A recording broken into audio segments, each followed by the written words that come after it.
यो WhatsApp guys, कैसे आप सभी लोग। Welcome back to my channel Gyan Mitra. तो आज हम फिर से शुरू करने आ रहे हैं हमारी क्लास 10 की इंग्लिश बुक फर्स्ट फ्लाई का चैप्टर नंबर फर्स्ट तो हमने कंप्लीट कर लिया था और अब हम हमारी उसकी बाद वाली पोएम देखने आ रहे हैं जिसका नाम है dust of snow. Dust of snow मतलब स्नो का पाउडर। स्नो होती है, डस्ट मतलब particles and particles of snow. तो ये जो पोएम है ये this was written by Robert Frost.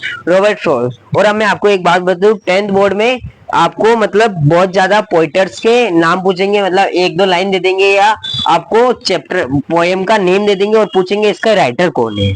तो dust of snow Robert Frost के द्वारा लिखी गई है और इसमें रॉबर्ट फ्रॉस्ट ने अपने एक ऐसे इंसिडेंट के बारे में बताया है जिसे लोग बहुत बुरा मानते हैं, लेकिन रॉबर्ट फ्रॉस्ट उसको बहुत अच्छा मानते हैं क्योंकि उसके बाद उनके साथ बहुत अच्छा हुआ। तो ये तब की बात है जब स्नो फॉल चल रहा था, मतलब बहुत ही सर्दी का टाइम था और रॉबर्ट फ्रॉस्ट कहीं आउट ऑफ कंट्री रहते थे, मतलब इंग्लैंड जैसी जगह रहते थे जहाँ स्नोफॉल होता है।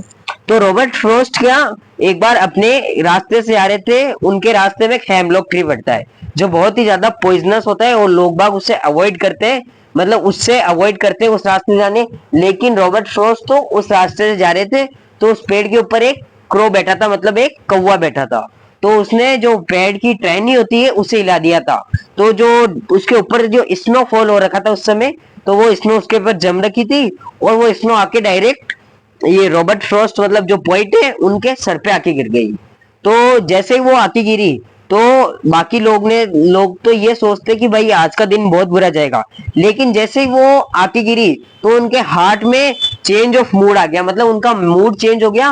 और वो कहते हैं कि दिस सेव मतलब save some part of the day I ruin, मतलब अब जो जो भी पार्ट मेरे दिन का खराब जाने वाला था वो अब बच गया है। तो देखते हैं हम इसका फर्स्ट क्वेश्चन है, the way a crow shook down on me the dust of snow from the hemlock tree, मतलब जिस रास्ते से मैं जा रहा था तो इसका होगा इंडियन, मतलब इसका इंग्लिश में ये तो 4 लाइन में बता रखा है पर मैं आपको समझाता हूँ ये क्या है। A crow sitting on a hemlock tree shook down a branch of a hemlock tree that was covered with snow, मतलब जिस रास्ते से मैं जा रहा था उस रास्ते में एक हेमलॉक ट्री था जिसके ऊपर एक क्रो बैठा था।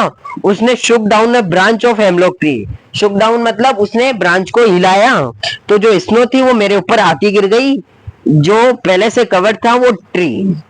Second stanza, have give my heart a change of mood and save some part of a day I had dream, मतलब जैसे ही वो स्नो आके गिरी तो has change my heart, has give my heart a change of mood, the mood of the poet change, poet का mood change हुआ and save some part of a day I had dream and he said that remaining day had been better and did not pass and regret, मतलब जो बचा हुआ दिन है वो better जाएगा और did not pass any regret, मतलब कोई भी पश्चाताप नहीं होगा उन्हें इस हेमलॉक ट्री से ये गिरने का।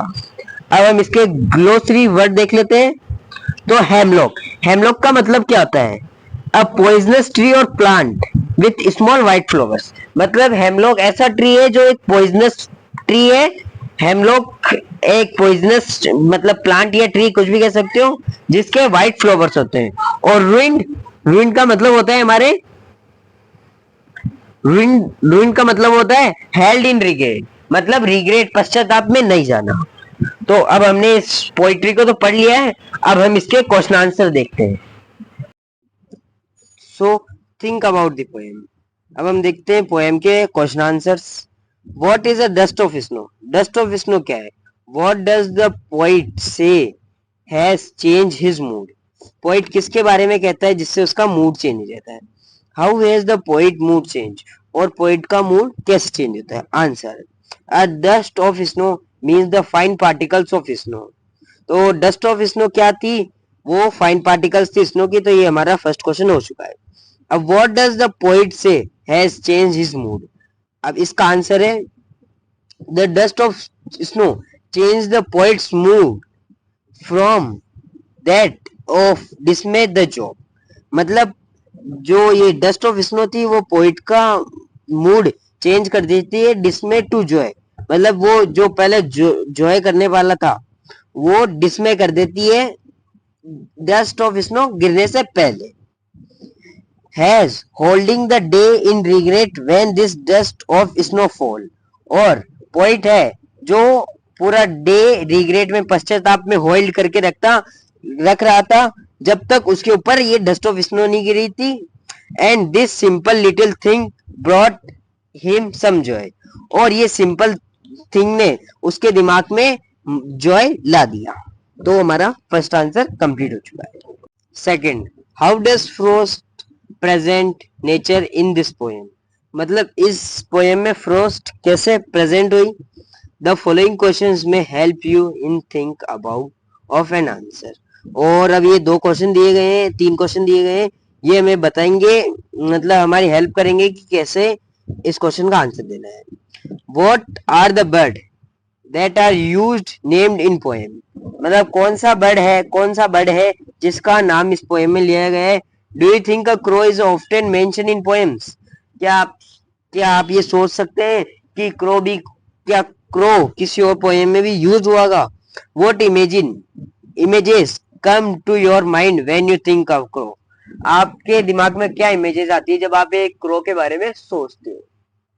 सो frost has present nature in quite unconvertible manner, मतलब जो फ्रॉस्ट है वो अनकन्वर्टेबल मैनर में नेचर में प्रेजेंट होती है। While in other nature poem we come across bird such as nightmare and और स्प्रो, मतलब बाकी की नेचर की पोएम में हम स्पैरो और नाइट टाइगर्स के बारे में पढ़ते हैं, नाइट टिंगलर्स के बारे में पढ़ते हैं। Frost has used a crow in this poem, लेकिन इस पोएम में फ्रॉस्ट ने क्रो यूज करा है। A crow can be associated with something dark black and four body, मतलब जो क्रो है वो डार्क होता है, ब्लैक कलर में होता है, उसका पूरे बॉडी ब्लैक कलर में होती है। That is why other poets usually mention singing night tigers और beautiful white doe in this poem, in their poem, जिस वजह से जो बाकी के पोइटर्स हैं वो अपनी पोएम में, नेचर की पोएम में मेनली उनको मेंशन करते हैं जो बहुत अच्छा मतलब जो बहुत अच्छा वो देते हैं, कन्वे करते हैं अपन को, बहुत अच्छी बात सिखाते हैं, और beautiful white doe in their poem, और ब्यूटीफुल दिखे उनकी पोएम में।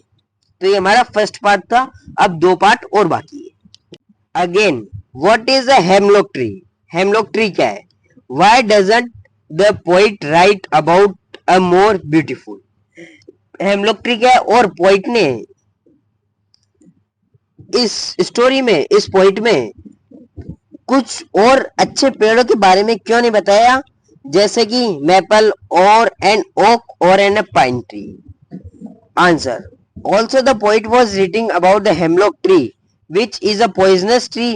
He has not written about a more beautiful tree such as maple, oak or pine because these trees symbols a feeling of sadness and regret, which is why he has used an hemlock tree. मतलब poet के अनुसार बताया गया है कि poet ने इस poetry में हेमलॉक ट्री का यूज इसलिए करा है क्योंकि वो एक पॉइजनस ट्री है।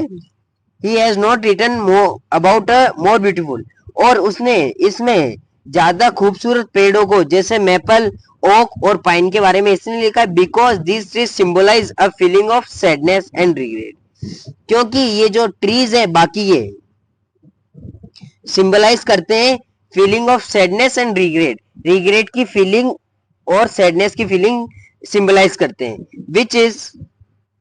Which is why he has use a hemlock tree, जिस वजह से उसने हेमलॉक ट्री को यूज करा है इस पोइट में। What do the crow and hemlock represent, Joy और सोरो, मतलब हेमलॉक क्रो क्या रिप्रेजेंट करते हैं, जॉय या सोरो। What do the dust of snow that the crow shake on a hemlock tree stand for, मतलब डस्ट ऑफ स्नो जो क्रो ने शेक करी थी उस हेमलॉक ट्री से वो किसके लिए रिप्रेजेंटेड है।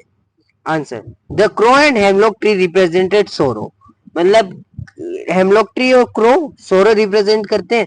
The dust of snow that is shaken of the hemlock tree by the crow stand for a joy the frost experience, मतलब जो ये डस्ट ऑफ स्नो है जिससे क्रो ने गिराया था हेमलॉक ट्री से, वो बताती है हमें जॉय ऑफ फ्रोस्ट एक्सपीरियंस, मतलब बर्फ का जो फ्रोस्ट, मतलब हम बर्फ कहते हैं उन्हें, फ्रोस्ट को भी बर्फ कहा जाता है। जॉय दैट फ्रोस्ट एक्सपीरियंस, मतलब उस एक्सपीरियंस, उस जॉय को एक्सपीरियंस करने के जो फ्रोस्ट से आता है। He has therefore used an unconvertible tree and bird in order to construct them with joy in the form of snow, जिस वजह से उसने इस पोएम में ऐसे ट्री और ऐसी बर्ड के बारे में बात की है जो Joy in the form of snow, जो उस पोइट को मतलब बर्फ के स्नो के फॉर्म में जॉय मतलब जॉय दे गए। तो इसी के साथ हमारा डस्ट ऑफ स्नो कंप्लीट होता है।